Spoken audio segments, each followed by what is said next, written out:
Welcome to Disclosure Network New York. Today is Sunday, January 19th, 2020. I'm Nick Curto, dnny Director and Co-Founder. dnny is a grassroots organization now celebrating our 18th year, providing 2 meetings a month throughout the year in Manhattan. We focus on cutting-edge UFO ET issues, paranormal phenomenon, and many related important subjects that are not in the mainstream news headlines or anyplace else. In other words, who and what is pulling the strings, who's behind the curtain. Our members do intensive investigative research into these various topics and share that information with the group at our meetings, as well as with our internet followers and the YouTube following as well. Our motto right from day one is, quote, connecting the dots to seek truth, unquote.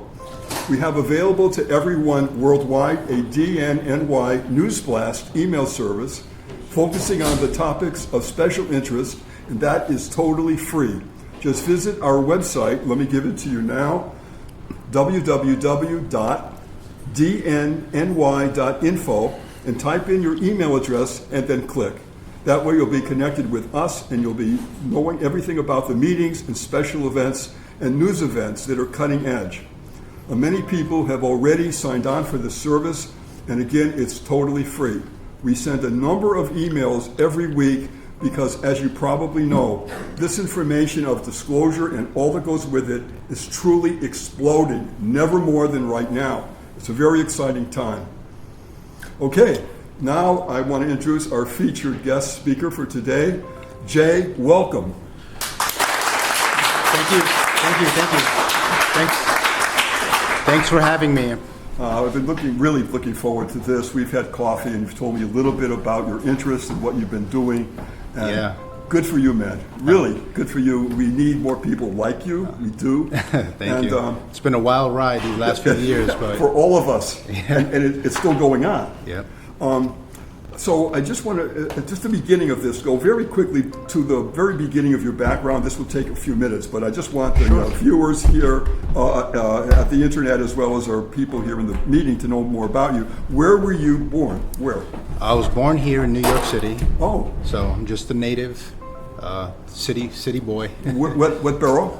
Manhattan. Oh, okay. Actually, St. Vincent's Hospital used to Whoa, be here. I came right. from there. And so. did you have were you born into a big family of brothers and sisters or not? No, I'm an only child. Only child, in other words, very spoiled. Well, yeah, you could say that, Okay. I fight against it, but, and most of my family's back home on the island, so here in New York, I grew up alone. So did the hurricane hurt your parents? No, thank God. Thank God. Yeah. Because that's been so much on the news. Yeah, definitely. Wow. All right, and so where did you go to school? I went to Catholic school half my life. Then I went to high school here on Humanities High School on 18th Street. And then after that, I went to John Jay College of Criminal Justice. Planned on being a cop. Then I became a paramedic instead. And then from then on, I took off in every direction that the world put me on. And then I became kind of like a social worker, psychology person, doing psychotherapy with clients with mental health issues for a few years. And then after that, I had a break with my experience in 2015 with my UFO experience. And then from that point forward, I took off in another direction. So that was the first time that there was a UFO, something went on, and it was, oh my God, it changed things. Yeah, it changed things in more ways than one. Not just seeing it, but it changed a lot of things. I think you're going to find that everybody in this room can really handle that and identify with that. Right. Because when you see something that cannot be explained in any other way, and you think, it's not believing, it's knowing. It's knowing. There's a big, big difference there. Yeah. There's something that gets under the hood. Yeah. That is beyond, just seeing it and saying, hey, I have a new piece of information. It's something else that changes everything around you. And you can't not think of it, right? Because it keeps coming up. It's a strange obsession, passion. Okay. You don't know where it's going and you don't know why you're into it so much, but for some reason it just pulls you in. It does. And people who have had movies like Betty and Barney Hill, that, by the way, they're doing an off-Broadway play about their experience coming up, which is the most exciting thing I can imagine. Wow. And we're wishing them well. And the group who saw a preview, a reading, and Shirley MacLaine's daughter plays Betty, and Richard Pryor Jr. plays Barney. Wow. And they were incredible actors, and we loved it. And I asked the group here, I said, because a lot of them went to see it, and I said, send in any suggestions, and they did. And I gave them to the writers, and the writers said, some of those suggestions, we're going to think about that. So we're playing the part with them, trying to get it right. Anyhow, Wow. So that brings us up to now, okay? And so how many years ago was it that you started with this first experience? Well, I struggle with when it started because there was a time that I experimented with marijuana to help me sleep. And at that point, I could say it started there, but then it took a few years to kind of like work its way into something strange. So I come home from work one day with the mind chatter that I have walking home, and my office was close to my house, so I just walked home every day. And I see this object in the sky right above my apartment, and it looked like it was just floating there. So first thought, I said, this has to be a balloon or something. But it didn't have that spherical shape to it. It just kind of like had this kind of antenna shape to it. And the thing that caught my attention is that it started flaring. But it was a flaring that was so bright that it looked like fire. Whoa. At the bottom and then the top of it. And it almost gives you this, like, you know when you pull on a cigarette and that red, it had that really strong red glow to it. And then I'm looking at it right before I cross the main street, and then suddenly it just starts to shift and move like a satellite. And it's only like 200 feet above the ground. So it's really close, maybe That's 300 very feet. close. And it just starts going over, drifting across like a snake drifting in the sky. Was there any sound? No sound. No sound. Just sitting there, and I'm watching it, and it's going toward the village because I live on the east side, so it's going toward the village on East Houston Street. And I follow it for a block, and then I say, well, I'm never going to know what this is, so I might as well just go home, chalk it up to a weird experience. So, But there's no swamps in the neighborhood, so swamp gas would be out of the question. right. It was just so weird, and the way it was flaring up was so weird. So I went home that day, I forgot all about it. And somewhere along the line of maybe a few months, maybe a year later, Okay. I got into something triggered my awareness. It was something that I saw on Facebook that had to do with Dr. Greer. And I heard about his disclosure, Serious Disclosure Project. And so I got into a lot of his whistleblower testimony. And I found it I was so passionate about it because I said, these are things, and some of it was science, some of it was military secrets. They're so fascinating that we don't talk about them in public. So I ate it up like candy. I was watching this stuff every time I would come home from work. I would just sit there for hours just watching all the videos. Me too. And then I discovered his CE5 initiative. So I met up with a group. I looked online. He had a map for everyone to connect to each other and everything. Found a real great group of guys, and we met up in Long Island. Tried meditation. I didn't know much about meditation other than just the mindfulness part of it. Just tried meditation. Took a few months, so about four months maybe, of constantly meeting up with the group, getting to know each other. Good for you. And then suddenly it was at the beach at night. Long Island, beautiful night sky. And then suddenly we just had that experience where it just happened. Now, was that with a group or just yourself? That was in the group. With a group. Yeah, it was in the group, and had the experience. I mean, some people might have easily recognized the orbs in the sky and the atmosphere. Sometimes they're different colors, flashing at you like a camera, acknowledging you on the ground, even though it's like way up in the atmosphere. But just that acknowledgement is kind of shows you that it's for you. It's not just something like a passerby. It's directly for you. And then sometimes you would turn your head and it would flash as if it knew you were turning your head. Like it knew what you were going to do before you do it. And that was like a thing that was seeded into my awareness. Like, what is that about? Like, it's weird. I would look up and then suddenly it would flash. And the last one, there was like 8 flashes that happened within like 10 to 15 minutes. Wow. And that last flash caught my attention because as soon as I looked up, the flash happened and it went right inside my eye. But it was from the atmosphere, but it was one of those like laser lights that just hit you in the eye. And I said, that felt like it was for me. I want to back up a second because what you just said is really important, and that is this communication going on. And we've had other speakers, people who've written books about this and who've talked about this, and our own group has experienced that. Right. We went to Central Park on, I think it was August of 4 or 5 years ago, and they said, where do you want to go? I said, how about Cleopatra's Needle? Because granted, it's a big thing right behind, right? So we went there, and we did a meditation. We had Stephen Greer's meditation tape. We listened to that, got to be about 9 o'clock, and a couple of people had to go home. She had a small child, and she had to leave. But we said, we'll stay a while and hang out. And then one of the quieter members of our group, Francisco, I don't know if people know Francisco, screams in the middle of Central Park, oh my God, turn around and look up. The whole group turns around, looks up, and there's 3 white lights. And it looks like 3 stars, except bing, bing, it's like a triangle, and it's moving. So we can eliminate stars. Right. And it's slow, no sound, like you said. It goes, when it gets to here, which is over our heads, it stops. It stops. We were asking for communication. They heard us because it stopped. And it was there for about maybe 20, 30 seconds. And then it continues, no sound, all the way until we couldn't see it anymore. Wow. Big wow.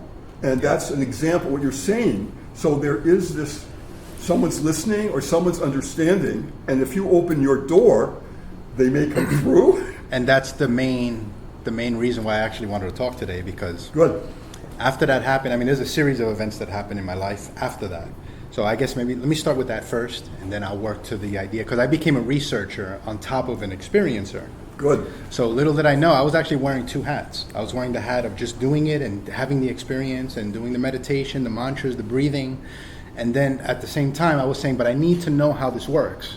So I guess my conscious mind is trying to muscle this thing and say, I need to know the details. How did my mind connect to something way the heck out there? And but then once that happened, the first sighting, about 2 weeks later, my job dismissed me from work. I got terminated. Oh. And I didn't understand why, because it was a very, very weird, silly thing that happened. It had to do with a certification issue that I had that expired, but then like I had wrote them a long time ago, and it was a weird thing that happened. The firing was bizarre. But not only that, but then when I, as I came back to my life, my home, my routine, if I had a routine at that point, people felt different. So people who were in my life more often just 2 weeks ago, suddenly you couldn't get them with a lasso. You couldn't. No. It was a weird thing. Sometimes it's like having a neighbor who comes to your house every day. Right. But as soon as you have the experience, suddenly the neighbor doesn't open the door anymore. What is that about? Wow. It was a weird thing, and I started noticing it with different people in different places. So I almost felt like something was happening to me, like a mental illness was happening to me, because No. I other people who were not connected to other people were behaving differently at the same time. So I panicked for a while. I probably had a breakdown, probably, because I'm not really sure at the threshold of what a breakdown is. So, and I was the one that was a counselor doing this stuff, So Wow. someone gave me some really good advice and said, just relax, collect your unemployment check, and something good is going to come along the way. Just relax. And enjoy the summer. I remember he said that, enjoy the summer. And it was like springtime going to summertime at that time. So that's what I did. I said, you know what? I don't have a job right now. I might as well learn more about this subject. So that's what I did. I kept on meditating. I kept on researching. That's great. And it started to collapse little by little, where I started getting answers to certain things. Sometimes I learned a psychokinetic trick that just spontaneously happened that is going to dive into some of the reasons why it works. And like, for example, there's a phenomena that we all can do, because I've taught people to do it. We can actually stare at the skyline, and we could actually alter the cloud dynamics of the sky. You have to set the conditions right so you can really see it. But when it's done, you could see it, and it happens like literally on the dime. If you know how to mechanize it really well, it can almost feel supernatural at the moment. We had a speaker about 4 years ago, and he said exactly what you just said. Yeah, there's a phenomenon. Some people call it cloud busting. Yeah, Which is kind of like something. Actually, I never even heard of the term until after I did it. So when I started looking into other people, see if there has to be some kind of science behind this, and then so that's when I found the term cloud busting online on YouTube, and I said, oh wow, so I guess I'm doing that. So it seemed to validate to me that the mind is connected to something out there, because it's not that the clouds are moving, it's that there's something that we do to space and time that seems to show itself. The clouds give you the feedback.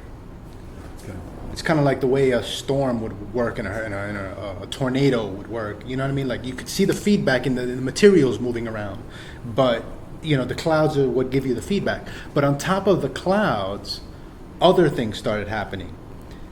These balloons would show up out of the clouds. They would come out of the clouds, or sometimes they would kind of phase in from behind a building like this. Was it both in the daylight as well as nighttime? Both. Both. And I've seen them with people and by myself. Okay. And it would show up exactly when I had a thought. So anytime I would have a thought about something, my mind would ramble about this subject in my head. Right. So I'd go to the store or take care of whatever I need to take care of, and I'd be thinking about this on a regular basis. As soon as the right thought came into my mind, it's like the balloon showed up as an exclamation point to tell me you're on the right path, you're on the right path. If I was nervous, or if I was excited, or if I was angry, it would show up as well.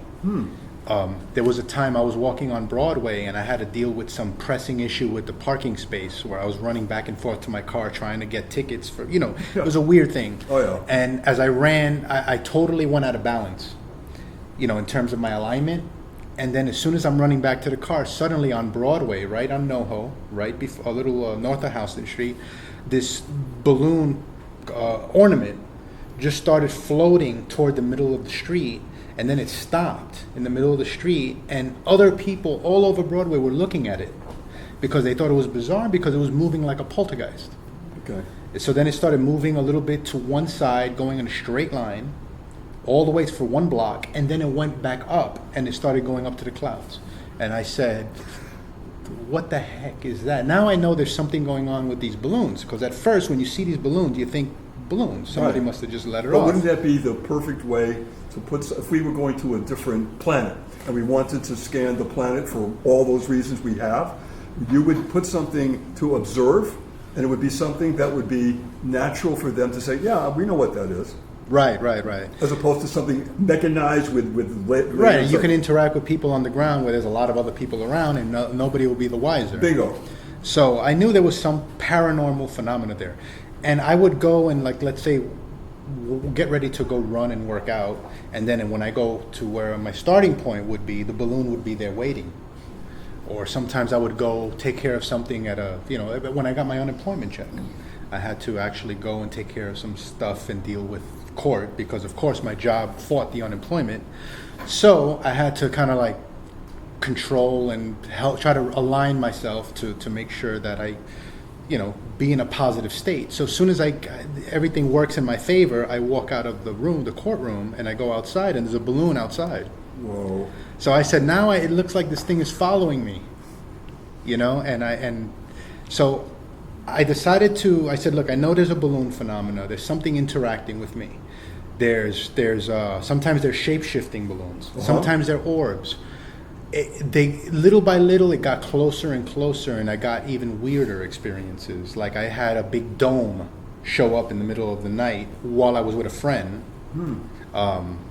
And it just showed up across the sky, and it was like literally like maybe a few hundred feet up. And it just went across the sky. It looked like a submarine. It was like a but it was a round submarine. I've seen the orbs of light that come down to like maybe less than 1,000 feet. And then one time I asked the question, are you guys me? Because you guys seem to be in my head, and they showed up instantly on the spot. And 2 orbs just manifested right over the Williamsburg Bridge. and then they just fizzled like that, like they shaked, almost like a fire, and then they just fizzled out and disappeared. So then I said, wow, so you guys are me. What does this mean?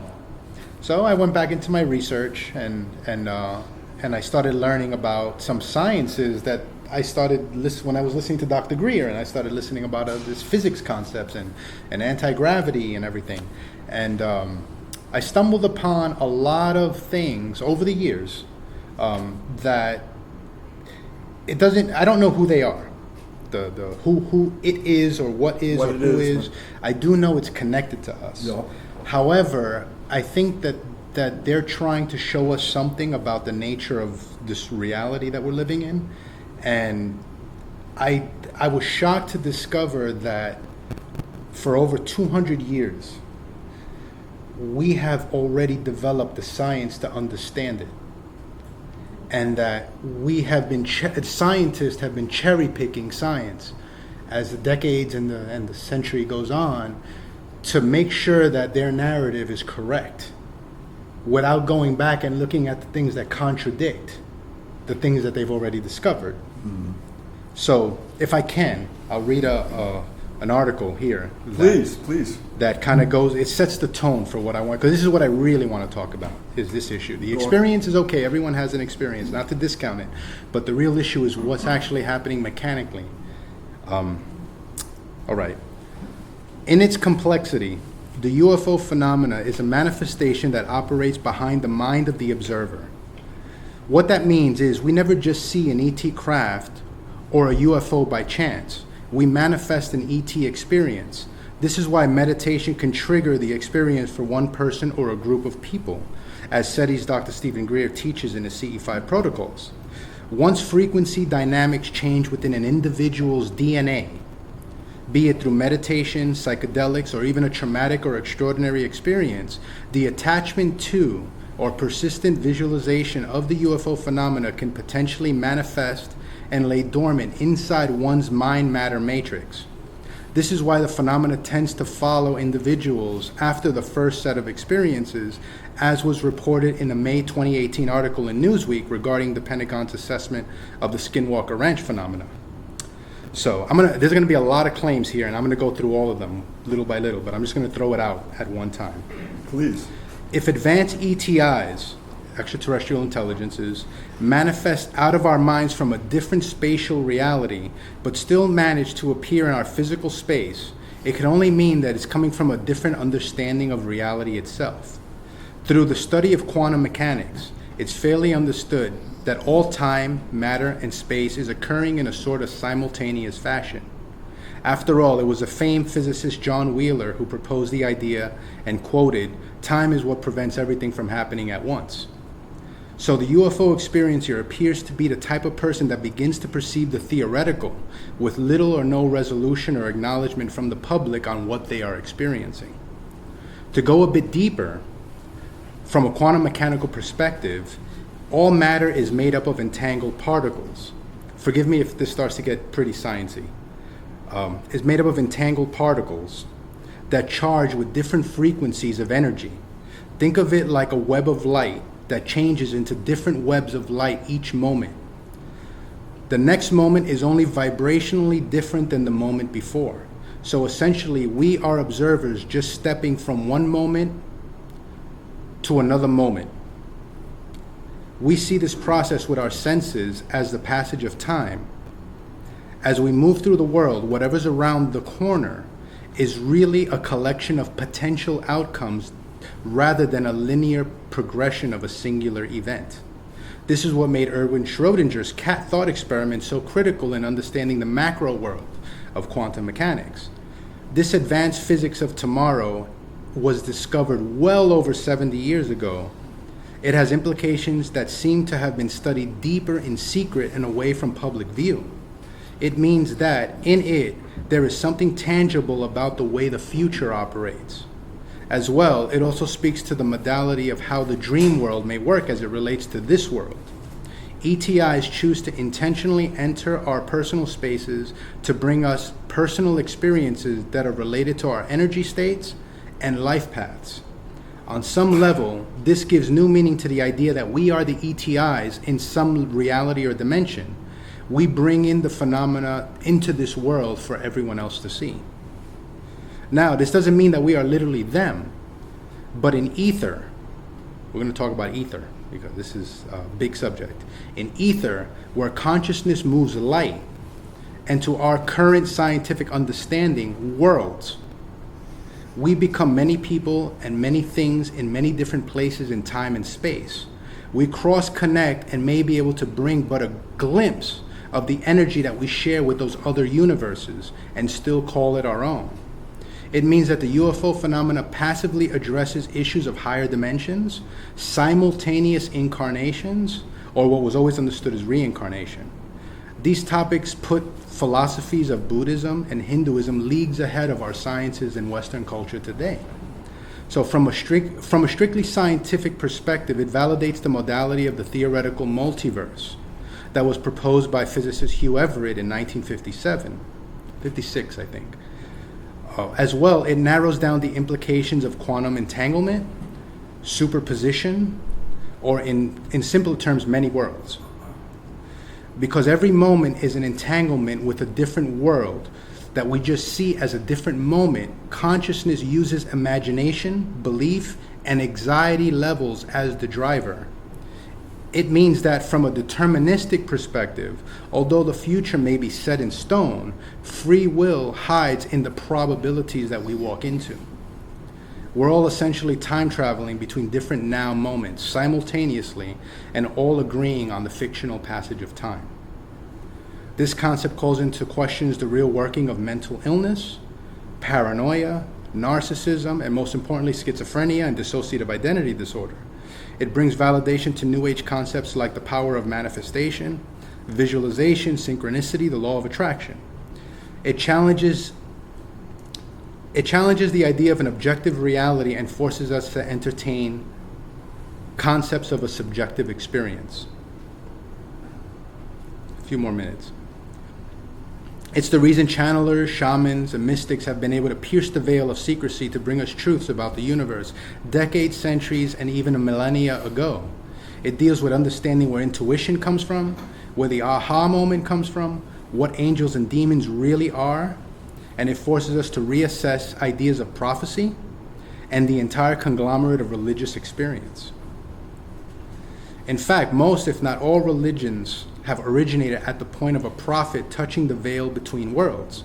Whether it was Jesus, Buddha, Krishna, Muhammad, controlled dynamics within the prospective churches seem to have played a role in why this information has been hidden or grossly misinterpreted. These truths only serve to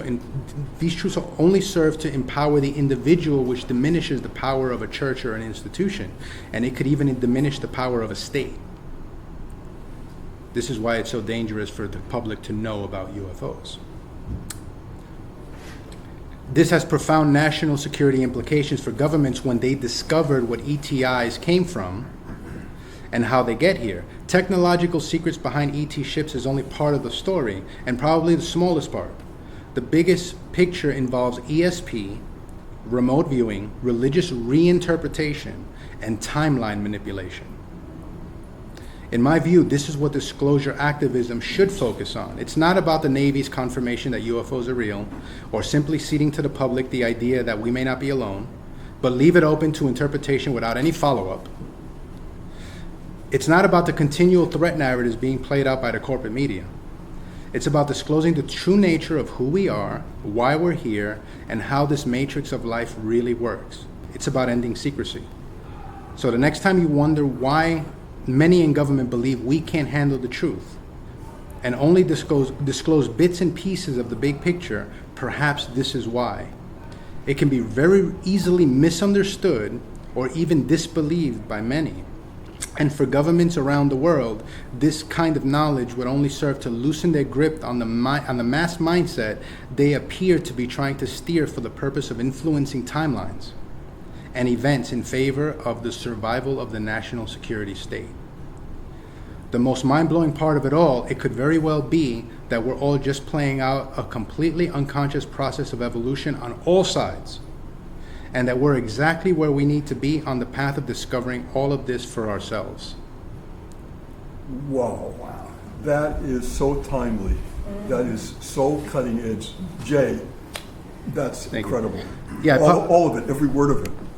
Thank you. I published that article on November 1st of this 2019. So, Did you get feedback? yeah, I got a lot of feedback, and sometimes the CE5 community, the disclosure community, different aspects. Everyone has a different, there's even channeling communities and shamanistic communities, everything. But the interesting part about all that is I threw a lot of things out there, a lot of advanced ideas. When I did my research, like I said, I wore one hat, which was the experiencer, and the other hat I wore as the researcher. So going back to, there was something that caught my eye to start this all off. There was an experiment that was done in 1887, I believe. This is a long time ago. It was called the Michelson-Morley experiment, right? And this experiment, they were trying to determine whether there was such thing as an ether field. Going back to the ether field, right? At that time, it was inconclusive. So they couldn't find it, Fast forward to 1986, I discovered that scientists, in collaboration with the Air Force, 1986, discovered that the ether field exists in new experiments using updated models and updated equipment and adding things to the equation that they forgot to add before. Something about the rotation of the Earth and where we sit in the solar system and all that. That's geek speak for me. That even more than what I'm trying to do right now. But the funny thing is that it was published in the journal Nature. And it was basically validated that the ether exists. However, all the science that's come since the 1800s has been built on the idea that the ether doesn't exist. So now in 1986, I wasn't even surprised to find out that scientists don't want to talk about that, but it's still published in the journal Nature. What a surprise! Right, and I said there's some kind of disconnect there, because science is supposed to be about looking for truth. It's not supposed to be about some kind of belief system. You think? And I knew that was the seed that led me to understand why is it that now if we go into quantum mechanics, everyone loves to talk about, if you ever get into learning about quantum mechanics, everyone loves to talk about the observer. The observer collapses waves, particles, the observer this, the observer that, but nobody wants to talk about what the observer is. So some people say the observer is your body or your cells or your materials or whatever. And people in the spiritual community would talk about the observer being your spirit, energy, electromagnetism, whatever, But science has never wanted to discuss that. They just like to leave it at observer. So then comes quantum mechanics. Now the observer is suddenly collapsing particles into waves, so or waves into particles. So I don't know how many people are versed with the double slit experiment. Yeah, they're with you. Right. So brief. It's two electrons are going through two slits, and scientists are amazed that the electrons take different positions based on whether we observe it or not, and that it seems to be.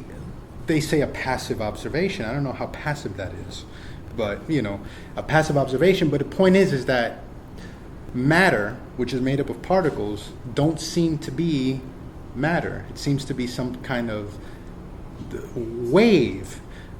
And we even developed a term for this. This is so funny because it's called quantum superposition. Say that again. Quantum superposition. Okay. We superimpose a location to a particle. So we have a lot of this stuff already mapped out. However, we're not going to revisit the paradigm. Okay, so now we know that this observer, which is probably ether, if you kind of remap the timeline of how we discovered this stuff, is now collapsing matter. So matter isn't even inherently real, right? So it stood with a question, or I guess quantum physics likes to say that, we don't know what's really happening here. It's just a mystery of quantum mechanics, right? So then comes this physicist that I researched. His name was Hugh Everett. I mentioned him in the article. He says, no, there's no wave. There's no particle. It's all, you're overcomplicating it. And like anything in science that's discovered, once it's finally figured out, it's usually something like E equals mc squared. It's usually something very simple. He says, there's no wave, there's no other trajectory to the particle. They're not existing simultaneously, whatever. He says, it's just that when you see the particle in one location, you're in that world. Okay. You're in that world. And then if you see the particle in another location, you're in that world. Whoa. And it seems like science has said that was a fringe notion. However, comes Erwin Schrödinger, who comes up with the cat experiment that says, I think most people at least have passively heard about the Schrödinger's cat experiment, where you open a box and the cat is alive and dead simultaneously, and you don't know until you open the box. Well, if that experiment is so fascinating, that would mean that the macro world of what's happening with particles is happening with the cat. So it wouldn't be a popular experiment if there wasn't truth to it, right? But why would the cat be the same as the particle? And that's where I found it very interesting in my research. It has something to do with entanglement. It has to do with entanglement. And this is where I get to this idea, and sometimes I have to demonstrate it just visually. It's as if when you're looking at one moment in time, everything is connected to that moment. So even while you're standing in the middle, even while you're on Pluto, it's all connected to one web, which is like a painting. And then when you get to the next moment, it switches to another web, and then another web. So that's why when you're at the moment where a probable outcome is going to happen, you may open the box and suddenly you jump to a different web of reality where maybe the cat is alive or dead. And at the same time, the cat could either be in a reality where he sees you on the other side or he doesn't see you on the other side, right? Does the cat see you in the box? Right, exactly. Because he's looking at it too. Yeah. So all the realities exist simultaneously. If you overlay them on top of each other, it makes the UFO phenomena simple at that point. Because now people are having experiences on the side, and then this other person is not having these experiences, and you could tell that they don't believe it and they don't want to believe it. They're fighting it. So you have your experience, they have their experience, and you're rubbing, it's like two gears rubbing together, you know? So I was so profound by it because it's like all the answers are right in science. Not all of them, but I mean the mechanics of it. Because we still don't know who they are. Or maybe they know, the government. But we do know how this process seems to work. So we see these little enticing headlines that say, scientists have just discovered a mirror universe. Or it seems more evident that a parallel reality is coming close to ours. And they come up with all these weird little ideas to get clicks on news articles and stuff. And at the end of the day, the profound reason why this is so profound is because it challenges the way we look at the next moment, each and every one of us. You bet. And then it also collapses timelines on a big scale. So if you think about whether an earthquake is going to show up in one timeline versus another, a hurricane, a president, a collapse of an economy, a death of a leader, whatever, all these different things, these quantum mechanical moments happen because we're shifting between worlds, but we're just not being told that that's happening. And the UFO phenomenon is a catalyst for that. So as soon as people start to become aware that UFOs exist, they're going to start asking questions about, well, how does it exist? And as soon as you have to come up with this idea, the economy suddenly is unstable, and at that moment. Because now, everything that we've been hooked into, we've been led like on a fishing line. Yeah. Keep everyone ignorant about how the mechanics of the universe is working, or at least how secret science is understanding this, and keep the economy going, keep GDP high, and keep everyone none the wiser. So it's just amazing to me how it's all there. Me too, and all of us. It takes time because we have to look at our past, and we have to look at everything that we've ever been through, and think about how that, I would say, not to dumb it down to quantum mechanical moment, but how those moments appeared, every moment throughout our lives, brother, sister, divorce, children, everything. And then if we really truly are going to get in touch with all of our past, we could find out that everything that we've been through was triggered to something inside of us. And that's a hard pill to swallow. It's a lot. It's a lot. And but it's in the pursuit of truth. It's in the pursuit of what's really out there, what's really in here. Right. And we have to do that. I can't think of anything more important than that. And that learning who we are, what is going on, and also on another level, unfortunately, why the manipulation on just about every single thing that we've all learned in school and college or where books and whatever, and we really have to rethink it. Rethink it. Is that really what happened? Is that who really did what, blah, blah, blah? And you're learning a lot of times, no, actually there's a whole other story there that was covered up, right? Because they thought that they knew best and that we, like sheep or whatever it is, we weren't ready. They thought we weren't ready for it and they made the decisions. And so history, name it, right? News, what we thought was going on has to be reevaluated. Yep. That's what you're saying. And some of the major implications that I can discover for myself have been stuff like quantum healing. Understanding the way, let's say, cancers develop within our energy field. Understanding the way healing works, the way miracles would work as it relates to our energy fields in our bodies. Multiple personality disorder. People shifting into other personalities and having amazing shifts in eye color, brainwave patterns, other issues. Because I've even seen New York Times wrote an article way back in, I think in the 80s, and I found that psychiatrists were perplexed that a person actually had a scar on one side of their body that shifted to another side when they shifted to the altar. I heard a story of a woman who has different prescriptions of eyeglasses that she has to carry with her all the time because when she shifts to the altar, the eyesight of the altar comes in. Out of here, really? Yeah. Oh, that's wild. So, and the funny thing is that the more we think about it, the more we start to collapse realities as we're going forward. Mm-hmm. So we're starting to see this in Hollywood. We're starting to see stories about this. When you start to hear about multiple people or multiple universes, example would be like Man in the High Castle. Was a series and a book by Philip K. Dick. Philip K. Dick has been on to this, well over quite a few decades ago. He died in the 90s, but I mean, he's been on to this. He didn't need any kind of science to tell him what was going on, that there are alternate universes happening as an overlay. His Dark Materials was a recent show I saw on HBO that shows up now with alternate realities and people stepping between worlds. Counterpart was another show that ended up, and so little by little in Hollywood, Star Trek had this idea of multiple versions of ourselves. Sure.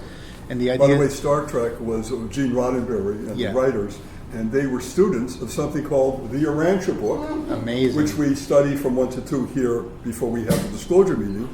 And Gene Roddenberry, and I know people who said, yeah, they were in our class in California. We were reading the Urantia book, and I said, how deep does this go? Long story short, we found whole passages in the Urantia book that directly related to what was televised.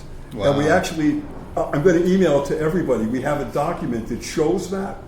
I couldn't believe how they've taken some ideas, which is fine, and said, that is so amazing, let's make it into a documentary, not a documentary, part of our series. And when I was watching that, and I think a lot of other people too, something was resonating to you that wasn't in any other than science fiction that we had at the time. Right. This was like, what in the world? It was like, whoa, this is going right into the very heart and saying, well, that's right, that could be. Well, they had help. Yeah, Isn't that? I just wanted to share that. Same thing with the Dark Crystal was it came out in the 80s, and they remade it now on Netflix. And Jim Henson actually based it on his ideas that he got from Seth Speaks, and I didn't know that until recently. I didn't know that either. Seth Speaks, Jane Roberts. So he got it from her material, and that's how he formulated the creative idea of the Dark Crystal. So you have a Star Trek, you have even Star Wars with the Force and things like that. So it's being seeded out there, and I say the more we think about it, the more it shows up. And it's kind of weird now that people ask the question, why are UFOs being discussed in the news now?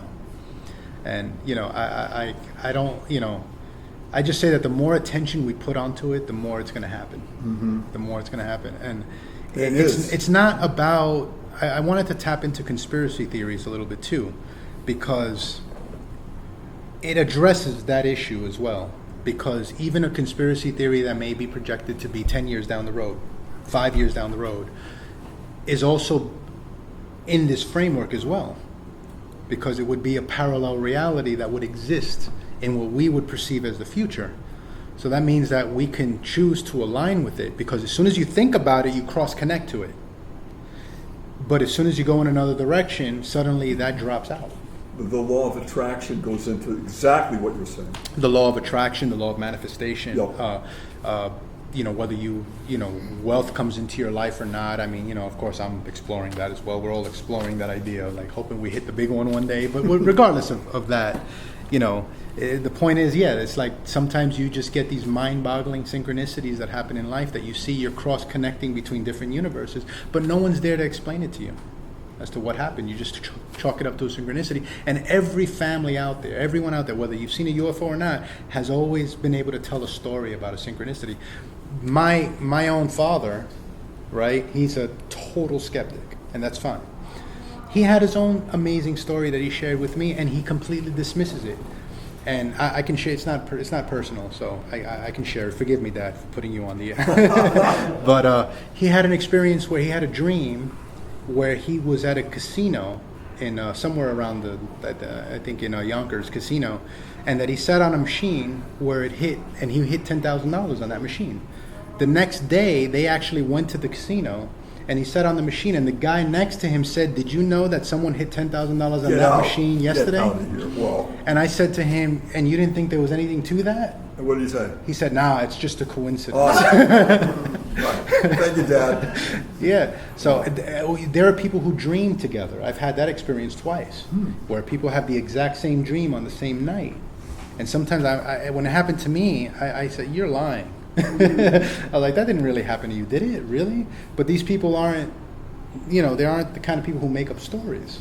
There was a couple of years ago, I had a dream, and I shared it with the group at the time, and it was that I was in my bed, and I woke up, and it was daylight, and I look out the window, which is right next to my bed, and I look at the sky, and it's covered with different kinds of vehicles, of spacecraft, very different, unique designs, patterns, colors, and it was as far as I could see. And it stopped me. And I shared that with the group for the next meeting, and a couple of people said, "Yeah, me too." I said, "Really?" And they said, "Yeah, I had that dream." So, for what it's worth. Yeah, there's dream sharing involved. Oh, the movie Inception gets into dream sharing. I took from the dream that there's so many different civilizations that have their own technical craft, their own ways, and that they're all there, and they just kind of all said, "Hello." Yeah. Now, maybe that was a wishful thing for me. I'm sure it was, but then again, it just set me off. Like, I could see that. Yeah. And I've seen a forward thinker on this recently, but it's odd because he's a person who's really a proponent of all of this, but without the ET stuff. And he's a professor at Caltech, and I always wanted to talk to him because he has these claims that everything that we do quantum mechanically is a passive observation. In other words, we're not influencing it. And I want to know what the science that he has behind that idea, because everything that I understand about this is that we're influencing it. Because every time we have a moment that happens to us, there's something going on, there's a charge inside of us that dictates how that moment happens. So I'm happy to see that he's like talking about, he went on Joe Rogan recently. His name is Sean Carroll. He's a professor at Caltech, and he went on Joe Rogan recently trying to blow his mind with the multiverse and the idea of multiple worlds. And but every time you get into the woo-woo, anytime you get into like What the Bleep documentary, he's like, no, it's passive. We don't influence it. And that's where I don't know what the stuck part of that, like how you come to that conclusion, but it's at least in a step in the right direction, though. Now, Jay, we can do a few things now, and this is totally your call. Jim set up, so we have a projector now and we have some slides. Do you want to go for that now? It's up to you. What do you want to do? I could do, if anyone has questions, I could Want to totally do Q&A questions. for a little bit? And as far We'll as do a little bit of that and then go to the, because we have it, so we could also see it. yeah, some paranormal phenomena. So that guys, I've here, I'm gonna, recorded. we'll do it like, put your hands up and I'll call on you one at a time, just with your loudest voice, please, because the mic is there. Just say your first name and Jay, this is my question, one sentence question. Who has a question? Raise your hand. Okay. Hey Jay, I'm Jim. Hey, Jim. Yeah, thank you for sharing, this is great. Can you talk about the meditations that you do, and do you train people to learn those meditations? Can you just talk a little bit about that, and what that is? I've trained people one-on-one, and it's helped. The best, I could train at some point. That's something I could always end up doing. But the thing that's always helped me is it's not so much where the mind goes, it's more where the breathing goes. Because the breathing is kind of like the driver. So we have a nervous system, and the nervous system is responsive to the way the oxygen goes through our body and relaxes us. We call it relaxation, but in reality there's something else. There's a frequency dynamic going on. So I was amazed that the breath work is actually almost more important than focusing on one thing, like meditation, trying to focus on one thing. So yeah, I would say that just a slow increase of breath, and then maybe like to reduce the stimulus, just to close your eyes. And then once you get into that breath, just kind of like sit in a chair upright and just kind of melt yourself in the chair, because the secret to all this, I find, is that the waking state is what keeps us tied to this world. And the dream state is what keeps us tied to the lucid world. So the more we can get into that lucid state, kind of like that feeling we get right before we go to sleep, and the oxygen helps with that. So as soon as you start to breathe, give it like sometimes 3 minutes, sometimes 5 minutes, you start to get into this relaxed state where you may want to go to sleep, but you don't want to because you're sitting up. So unless you're really good at sleeping sitting up, some people are, but do, get a nice straight chair so that way you don't, and then get into that drifting state, you start to go into that lucid state between worlds. And I think that triggers the phenomena more. Thank you. Another question? Yeah, in the back, way loud. Hi, I'm Gina. I have a question with the meditations and even with sightings. Do you ever feel an emotion connected, not your emotion, but an emotion from a higher source? And is it ever negative? Like, do you ever feel, or is it always the same emotion? Yeah, I've had both. I never feel them. It almost feels like they're feeling me. Because it feels like my emotion is what's triggering the craft, rather than the craft triggering me, or me predicting the energy of the craft. But I think that works the same way with people, where like when we walk into a room and we say, oh, the energy in the room is tight, or this person is giving me bad vibes. Sometimes I think we're doing that ourselves, and then we're shifting the moment, and then that person may represent the bad vibes that we're thinking about in the moment. What was the other part of your question? No, that was, you pretty much answered it. I'm just so curious if you ever notice a separate emotion other than you. No, Like not. that. Like you feel something come in, look up. No. It always felt like it came from me first. But there was bad and good experiences in the sense that sometimes they would show up to scare me, but they would scare me in a way that it wasn't really to scare me. It was to seed something into my mind. I could interpret it as fear. Right. Like there was one time they came, I was trying to bust a cloud, and suddenly an orb came right out of the cloud, fiery, and it had this kind of like frequency to it that felt like it was angry or stern, because it just came out hard, and then it went off. And when it went off, it did like the clapper. It just did a large clap in the sky. Bam! And then I was like, and it threw me back. And it felt like it was trying to scare me. But then I realized that it's just that it's trying to teach me. Because the same thing happened with the balloons, where I had that experience where I was running to my car, running back to the store that I was in, and I was in a rush and I was panicking because I didn't want to get a ticket. But then when I panicked, they showed up. So somebody could look at that and say, well, they're connecting to my anger. They're feeding off of my anger or whatever, or my desperation or whatever, right? I looked at that as a learning experience. So I think every person's going to have to look at it in their own way. But my takeaway is that building on it from 2015 all the way to 2020, I find that all of the lessons, even the ones that seemed to be a little negative, they weren't negative. It was just teaching me about my own emotions. Right. Thank you for the question. We have another, yeah, go ahead. Okay. First Hi, name? my name is Tom. And just for clarify for everybody, that article you read, you wrote that? Yes. Thank you. I agree with that. That was cutting edge, amazing, wonderful research, and you're connecting the dots, my friend. That's what you're doing. I applaud that too. That's my Oh passion. boy, that was really excellent. Thank you. Another, yeah, please. My name is You can Andy. stand up. Yeah, sure. Yeah, my name is Andy. I do have a quick question. Have you looked into any black projects such as, Project Looking Glass or Montauk, and have you looked at how that could be affecting future and past timelines in your theories?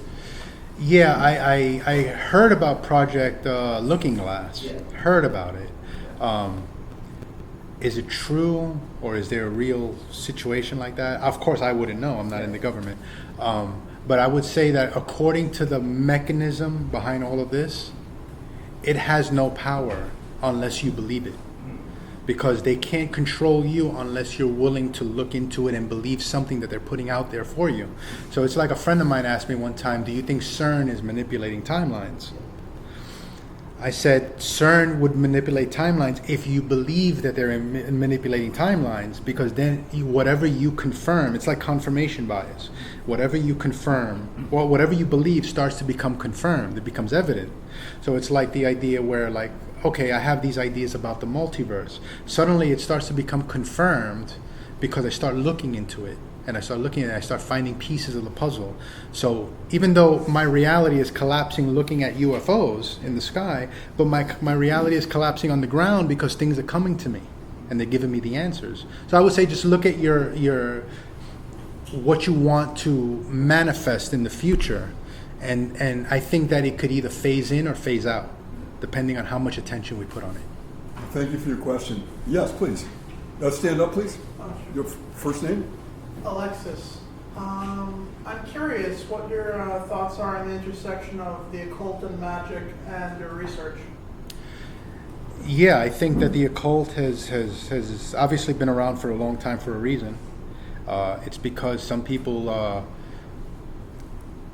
there are practices, seances, breathing techniques, things that people do by drug use that have enhanced or perpetuated, sometimes, cause detriment to people. But I mean, like, this idea that if the human body changes its state, it can actually cause things to happen in that person's timeline. Now, how that affects everybody else, everyone's an individual doing this on their own scale. But it seems like these practices from throughout history have always been kind of validating all of this, in the sense that by practicing it, people have done it in whatever reasons or ways that they've done it, for whatever successes that they've had, but it seems to be a practice that was probably more hidden in the past, but is probably more open now. Thank you for your question. Another question? Yes, please. Stand up and just say your first name and one sentence question. My name is Paul. Did you refer to that experiment Louder, as please. Loud. Michelson-Morley experiment? Or who was it that you said about as far as the ether? Yeah, the Michelson-Morley experiment. Okay, that one. And Yeah. also, but did you read also the Lorentz factor involved with that?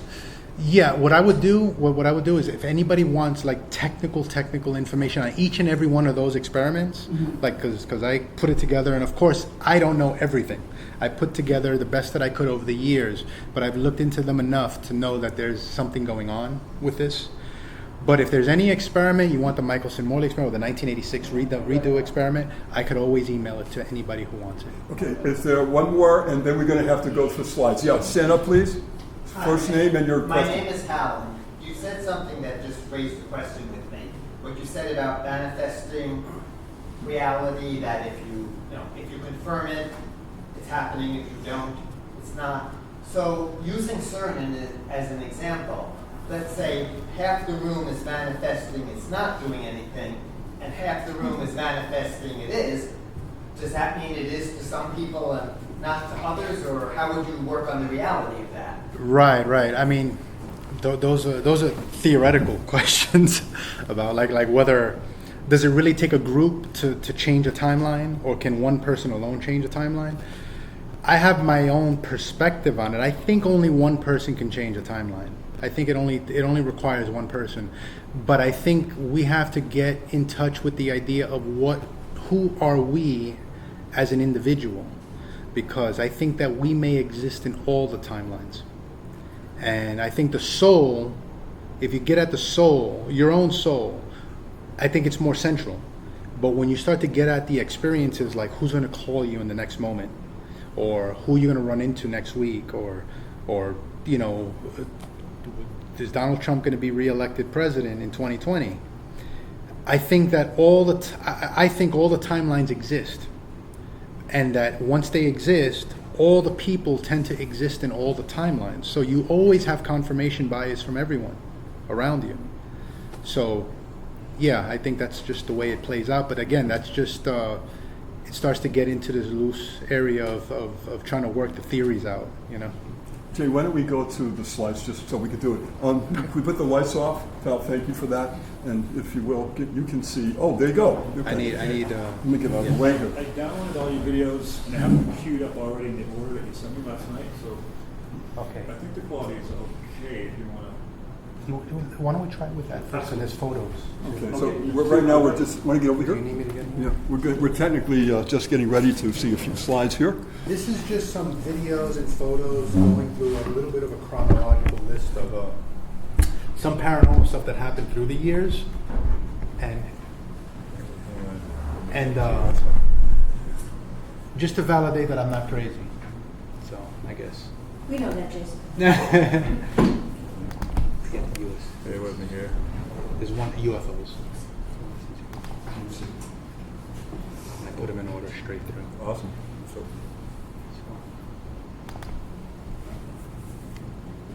While we're waiting, Jay, I just remembered that I read something about an experiment where they had two different rooms and they had seeds in a container with soil and nutrients, and they had one group of test people say, you want to go into this room and say, you're in a series of love, we want to see you grow, we want to see you flower, we want to see you bloom. And all these people did that. There was another room a ways away, and there was exactly the same nutrients and the same seeds. They said, this group say, I hate you, you're going to die, you're going to wither, this is, you're evil, we're evil. They did that. And they intensed that for about a week, I believe. Guess what happened, right? The plants that were involved in love, in good thoughts and positiveness were blooming, were growing. I mean, certainly green. This little guy over here in the other room was shriveled up. Yeah, I've seen that experiment with rice. Isn't that, Yeah. that was just a classic experiment. Yeah. Are we ready to go? Yeah. Okay. Okay, so this is the first UFO that I saw when I was coming home from work that day. And it was hovering right over my building. And it's a really bad photo because at that time, this is 2013 maybe. No, 2013. And I think I had an old iPhone, whatever. I couldn't tell Speak depth. a little bit louder. Yeah. So this was like around maybe 2013, maybe 14. And I had a really bad cell phone that didn't take good pictures at depth like that. So that's the shadow that I got from over my building. Mm-hmm. And I guess the next one. It might actually be playing this. This is the first one? Yeah, this I played before, but this is one of the first ones that I got. There's a word that I say in the video, and as soon as I say it, the UFO showed up. It flashed like as a light in the sky, and it seemed that's when I started getting the idea that they were connected to my words. And that's right over the Empire State Building. Yeah, when you zoom in close, it looks like a balloon that's tumbling.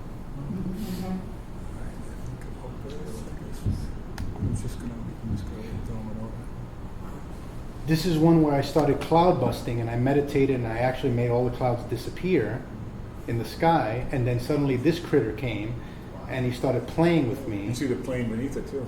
Yeah, yeah. That's cool. And he goes up and down a few times, almost like if he's on a string.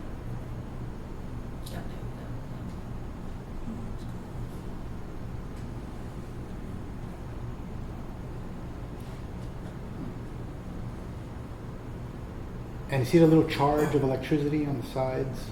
You can see it's like it kind of fizzles in and out, like a flash. Yeah.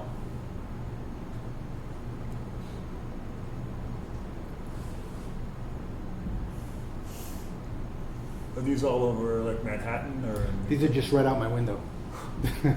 Was there anybody else around you that was looking up at the sky? No. Did you ever feel that some communication is getting to you while they're flying? Right before I have the sighting, usually, I don't know about this one specifically, but usually I get a communication before the sighting. And then the sighting happens as a confirmation. What kind of communication? Sometimes it'll say breathe deeper. Sometimes it'll say fix your posture. Sometimes it'll say think about your diet. It might say multiverse. And then suddenly... Did that occur when you were trying to avoid a ticket? When I was trying to avoid a ticket... So the balloon in the street and that... It might... What I think happened is that it was trying to get at my energy. To say that, maybe you shouldn't rush. Because by rushing, you're changing your energy state. And you might actually manifest a ticket. If you keep going this way. So here's a little symbol that we're putting in the sky for you to change your state and remember what this is about. Here's one I did I think this one's out of my bedroom window. I'm horrible with editing, so I had a friend of mine, he did the edit for me, who was part of this organization, this network, Human Initiated Close Encounter.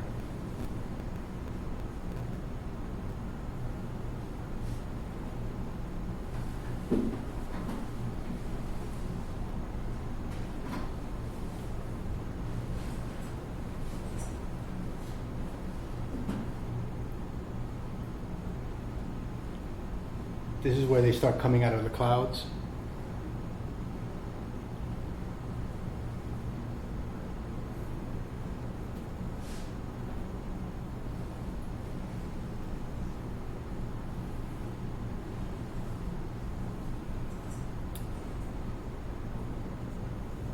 Oh, yeah. And that's what you're calling the balloon? You see it right in the middle.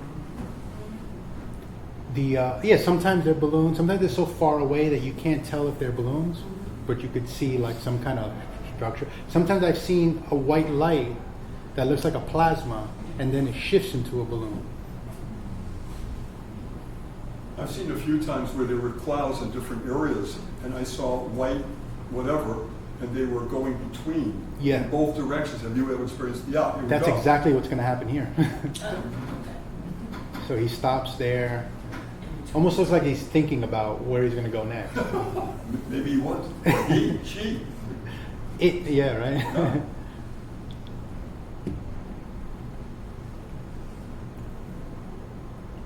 They. Do you ever get a feeling that either very positive or anything negative? Has that ever happened when you're looking at these things? Yeah, like I said, mostly positive. The only time the negative, it's just kind of like an interpretation issue. Okay. Yeah, it's just that. But once I look at it later on, I realize what it was trying to do, and it wasn't negative. The few times I have seen UFOs, and I was with people, I always got a positive feeling that they were saying, hey, we know you're here, and you know we're here, and hello. I always got a positive feeling. Just that's just me. But that's the way I felt. This one's interesting. You got to see this one quickly because this is a balloon going really fast. It's going to go from left to right.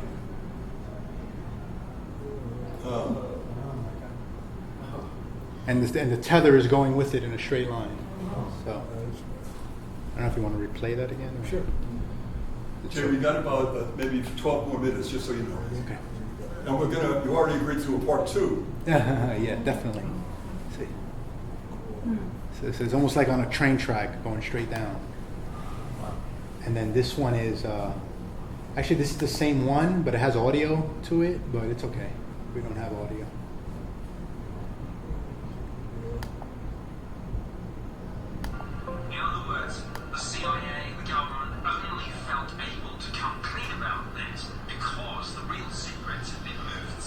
Nick Pope? The interesting thing with this is that I use my iPad to screen record in slow motion because I'm horrible with editing. I don't even know what software to use. So I just hit the screen record and I went slow-mo. Little did I know that the mic was open and it was listening to what was on my TV set. Oh. So the exact phrase of what Nick Pope was saying. It was Nick Pope, right? Yeah. The exact phrase came out exactly start to finish on the video, almost as if it was designed that way. Oh, yeah, that's not a coincidence at all. I was dabbling at the idea of a YouTube channel, which I still am, so we'll see. I'll leave about 5 more minutes, just some last minute thoughts. So, you know. So these are balloons that showed up at my window. I forget what I was talking about. It happens so often that I forget what each one told me, and what each one was telepathically in my mind for. But it was a number 3 and a number 0. Which caused me to look up, right, from my window, and then suddenly this happens.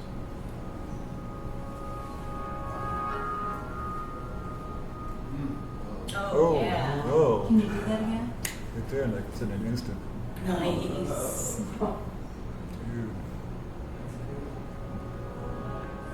Hello. Yep.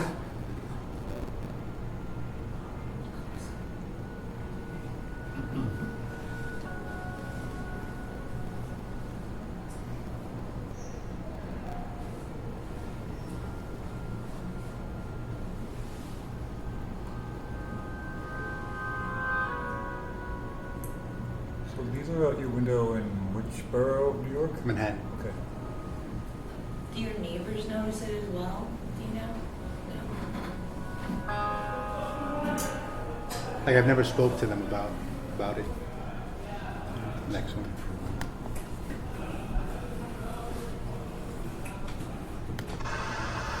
This is one right out my window where I was meditating, busting clouds the same way, and then this little cluster just stood there spinning for about 20 minutes.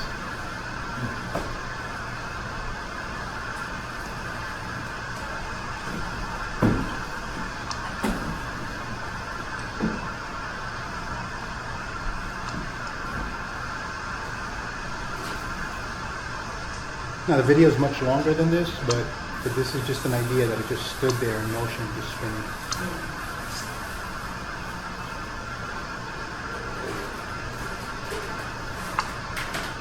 I guess you could interpret that as unity, togetherness, difference. I don't know. Because they're not tied together. So. Right, they're not tied together at all. So this one came right from the clouds straight down.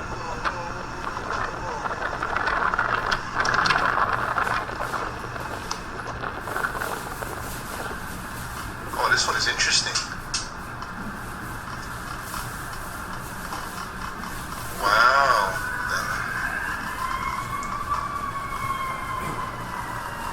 This is interesting. Whoa, look.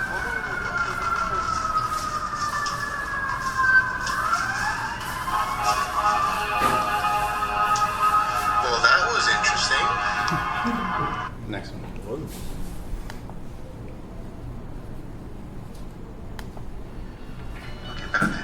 Dame grabarlo otra vez. Ahí, ¿dónde está?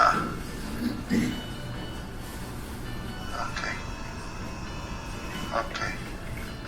Wow, this is like the 5th or the 6th. Sometimes they show up in 5 different places at the same time. No, están conectados con la mente de nosotros. Oh my God. Qué chulo es esto.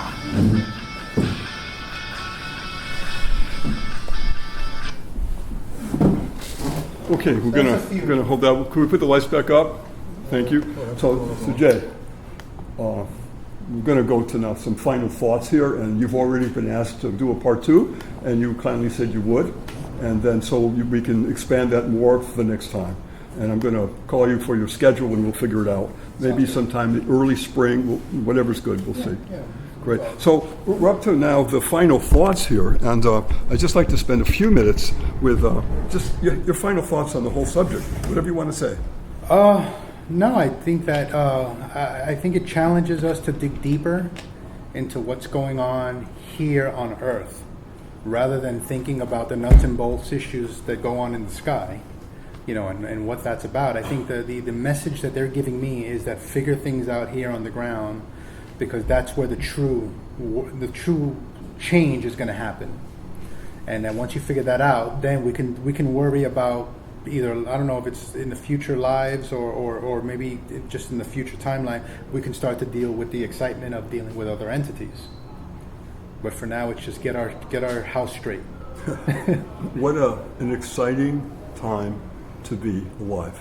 Absolutely. What an exciting time. And boy, 2020 is already opening up to reveal some truths which were buried, and they're coming out, as you know.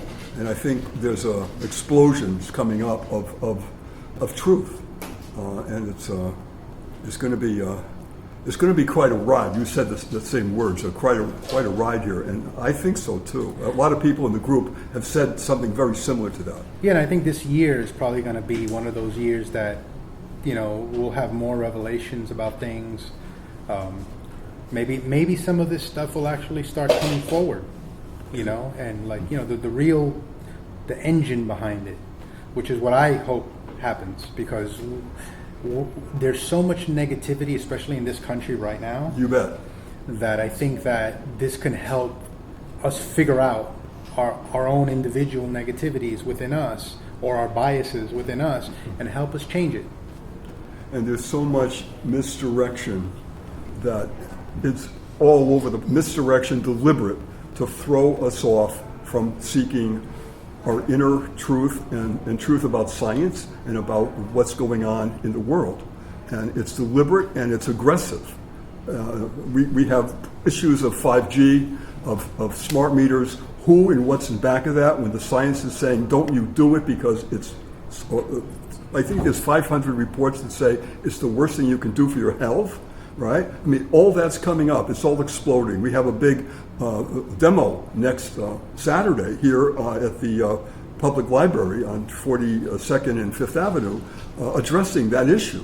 And I just got a notice in the mail saying, hey, you're going to have 5G in about 2 months, as if it was good news. Yeah. I'm thinking, no. What was wrong with 4G? Anyhow, Jay, I wanted, on behalf of everybody in the room, thank you so much. Guys,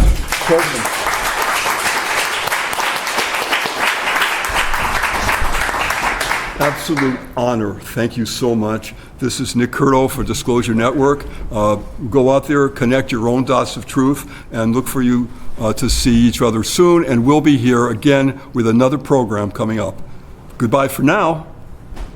We're out.